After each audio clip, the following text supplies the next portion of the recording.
Alright, so these are some of the glue ups I did actually last night. I didn't get any of it on film or anything, but I'm just going to be taking everything out of the clamps here, and I'll just kind of explain some of the pieces um, of what they'll become and whatnot kind of stuff.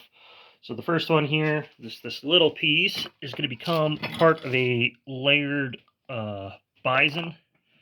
I just didn't have anything that was quite big enough, so basically I just took this board, cut a chunk off, glued it back onto itself, and then I'll sand it smooth and even, and then I'll cut the piece for the layered bison out of that. This one here, you can see I did something a little bit different. I got these spring clamps as well as the pipe clamps, and those are more of the golfer offcuts that I've mentioned in another video. This will become, it's going to sound kind of funny, but this will become a rib cage for a skeleton. Basically, the skeleton has all the individual bones, and then it gets held together with will get held together with some like fishing line or something like that. It'll be just kind of like a hanging ornament. But basically, this piece here will become the rib cage.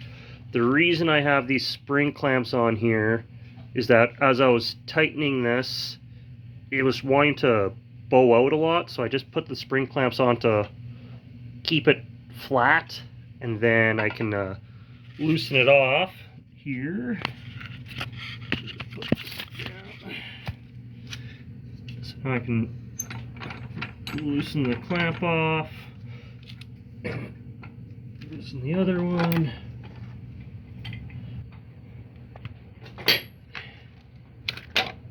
And that kept it actually surprisingly pretty flat. So I'll scrape the glue off, sand this as well. You can see I tried to leave it as big as I could so I can get the piece out of it and then save as much without having to, cut stuff into waste. I did cut this part just kind of flat so I could get the actual clamp on there. And then after the main rib cage gets cut out, some of these other pieces can get used to make some of the other parts of the skeleton.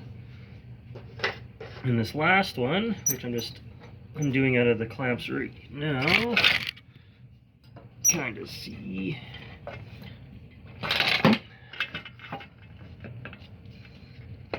There we go.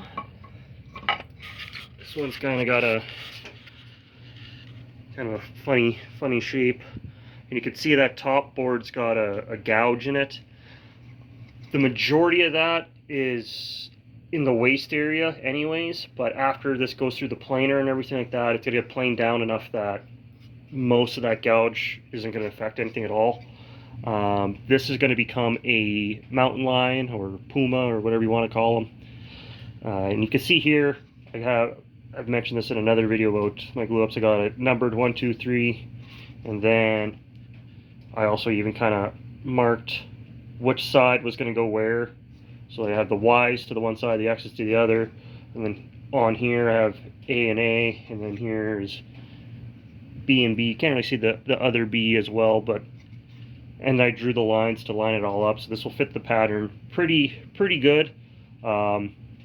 This will get squared off, and then the rest of it, like I said, that's going to be in the waist. And after I plane it all and I put the pattern on, I'll take another video and you'll kind of see what I mean.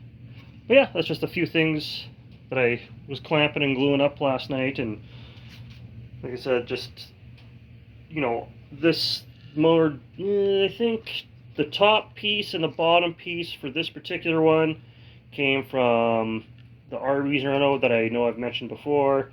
The middle piece came out of my drop ceiling in my kitchen.